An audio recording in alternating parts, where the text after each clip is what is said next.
hacia la ciencia de la psicología. Se da en el siglo XIX, ya que la psicología se convirtió en una ciencia por los primeros avances de los métodos experimentales, ya que encuentran en el hombre un objeto de conocimiento, de conducta que puede ser observable y medible. Entender el cerebro y el sistema nervioso. Tenemos a Harley, que construye su psicología sobre los principios de la filosofía asociacionista y la respalda con la explicación especulativa de Newton.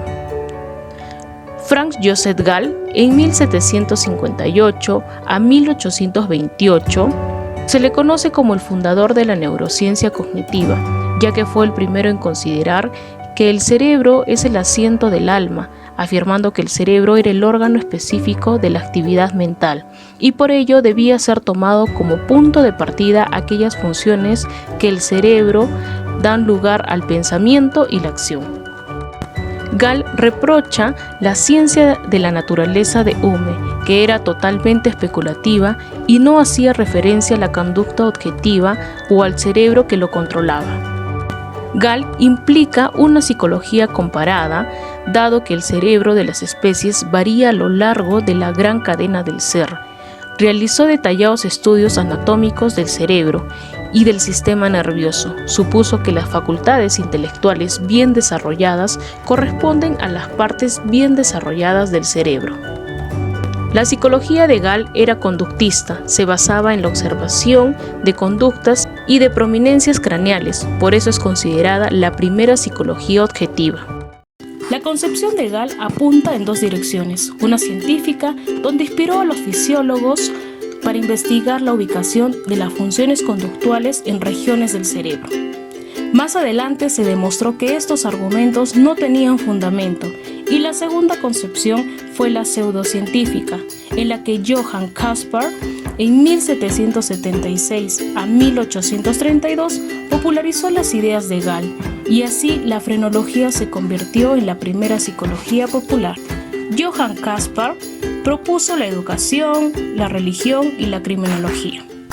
Tiempo después, George Combe continúa con la propuesta de Johann Caspar. El sistema nervioso y vía y entrada y de salida. Francois Magendie, en 1783 a 1855, anunció el descubrimiento de implicaciones trascendentales a largo plazo para la neurociencia. Charles Bell, en 1774 a 1842, distingue dos conjuntos de nervios con base de la columna vertebral, uno formado por los nervios sensoriales que transmiten la información al cerebro y el otro nervio motor que lleva la información del cerebro a los músculos. Para Pierre Paul Broca, en 1824 a 1880, hace un estudio sobre las funciones del encéfalo que parecía sugerir que Gall tenía razón al afirmar que en las distintas áreas del cerebro son responsables distintos procesos mentales, ya que localizó en el cerebro todas las funciones sensoriales y motoras.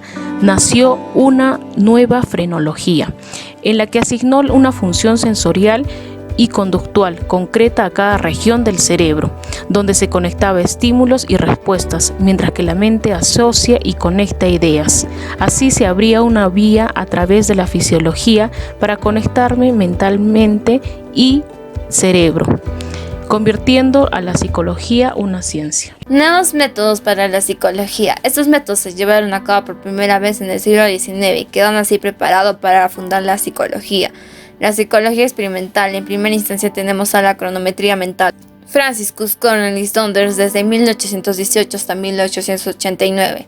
El primer procedimiento cuantitativo para medir los procesos mentales nació de la astronomía, donde se vio influenciado el fisiólogo Donders. Él escribió que el tiempo entre un estímulo y su respuesta se podía utilizar para cuantificar objetivamente la velocidad de los procesos mentales. Asimismo, la contribución especial de Donders consistía en la utilización de los tiempos de reacción para interferir la acción de los procesos mentales complejos, y así esta fue denominada con el nombre de cronometría mental.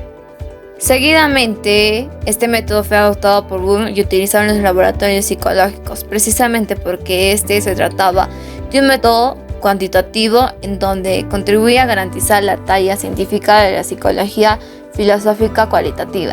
Seguidamente se tiene a la psicofísica.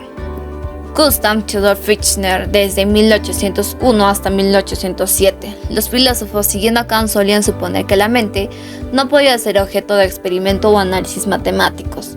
Fichte mostró que esta suposición era falsa. Asimismo, él se dio cuenta de que el contenido de la conciencia se podía manipular controlando los estímulos a los que expone la persona y que gracias a este control era posible experimentar con la mente.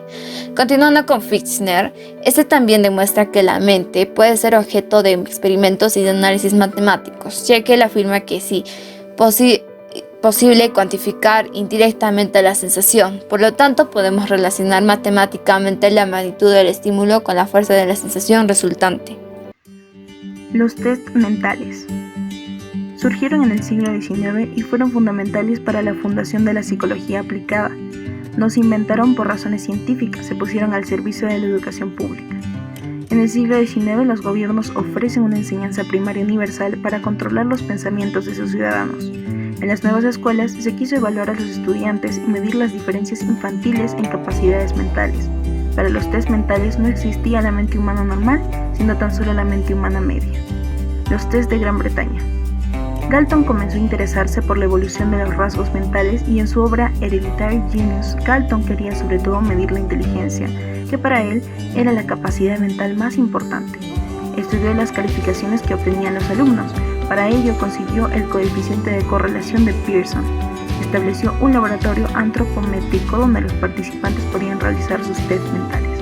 Fue el primero en intentar elaborar test de inteligencia cuya práctica fracasó. Los test de Francia. En París, Alfred Binet, 1857 a 1911, creó otra manera más eficaz y duradera de medir la inteligencia. Se le recuerda por sus test de inteligencia. Desarrolló su prueba en el Comité Gubernamental de 1904 para estudiar la educación de los disminuidos psíquicos.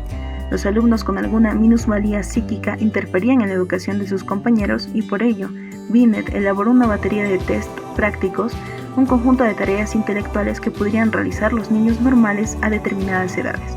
Así brindaría una educación especial. Henry Goddard, 1866 a 1957, investigador en una institución que acogía a niños con distintos trastornos. Debía determinar si los niños presentaban una patología mental o si estaban físicamente enfermos. Descubrió el test de Binet en una visita a Europa en 1908 y lo introdujo en Bayreuth. Alemania, William Stern, 1871 a 1938.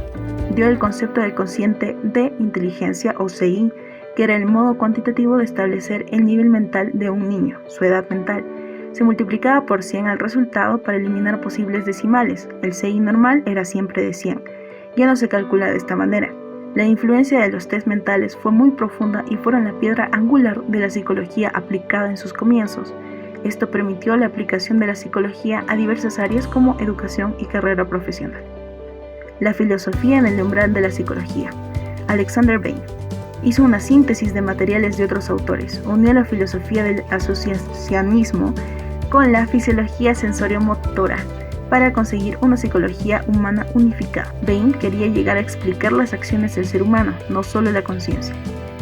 Hippolyte Adolphe Taine, 1828 a 1893. En su libro sobre la inteligencia, 1875, presentaba una psicología asociativa similar a Bain. Decía que todas las ideas pueden reducirse a un conjunto de sensaciones asociadas al nombre de cada idea. Proponía que las sensaciones conscientes eran agregados de sensaciones simples más efímeras y débiles, que solo eran conscientes de un modo marginal y que todo evento de la conciencia le corresponde a un evento nervioso. Presenta al cerebro como órgano no especializado que asocia estímulos y respuestas. Alemania, psicología filosófica versus idealismo kantiano. Hermann Lotze, 1817 a 1881. Fue uno de los filósofos más citados, comentados y discutidos entre 1875 y finales de la Primera Guerra Mundial. Tenía una visión empirista de la conciencia. Integró esta visión empirista con el concepto sensoriomotor de la función cerebral. Rechazaba el materialismo a favor del dualismo cartesiano. Hermann von Helmholtz, 1821 a 1894. Científico natural más grande del siglo XIX, representante más coherente del naturalismo y del empirismo. Su enfoque fue idéntico al del empirismo lockeano. la teoría de la inferencia inconsciente. Tuvo gran importancia para la psicología. El aprender a calcular la distancia que nos separa de los objetos se daba de forma inconsciente. El significado de las ideas se aprenden espontánea e inconscientemente. La psicopatología. En Francia se vinculó a la psiquiatría y a la neurología como ramas de la medicina, en donde se trataban a los enfermos mentales. El término psiquiatría fue acuñado por Johann Christian Reil en 1808. La psiquiatría fue creada por el Proyecto Ilustrado, en donde su objetivo principal era convertir los propios manicomios en lugares de tratamiento para personas con locura. Tras la transformación sufrida por el tratamiento y los enfermos mentales, se da la introducción a la terapia moral en asilos europeos a finales de la década de 1790. La terapia moral significaba asimismo terapia mental en contraposición a la terapia médica tradicional. Esta terapia aspiraba a curar a los enfermos mentales en vez de limitarse a aislarlos. En 1801, un influyente manual de Philip Pinel, 1745 a 1826, convirtió la terapia moral en el modelo de la psiquiatría practicada en los asilos mentales. Asimismo, las universidades alemanas abrieron sus puertas a la psiquiatría en 1865 gracias a los esfuerzos de Wilhelm Griesinger, 1856 a 1926.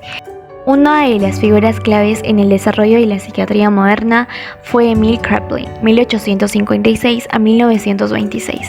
Él era un psiquiatra al que le fascinaba la psicología y que, debido a su formación científica, examinaba los casos en busca de patrones de síntomas y resultados, y como fruto de estas investigaciones se dio el primer diagnóstico psiquiátrico científicamente documentado.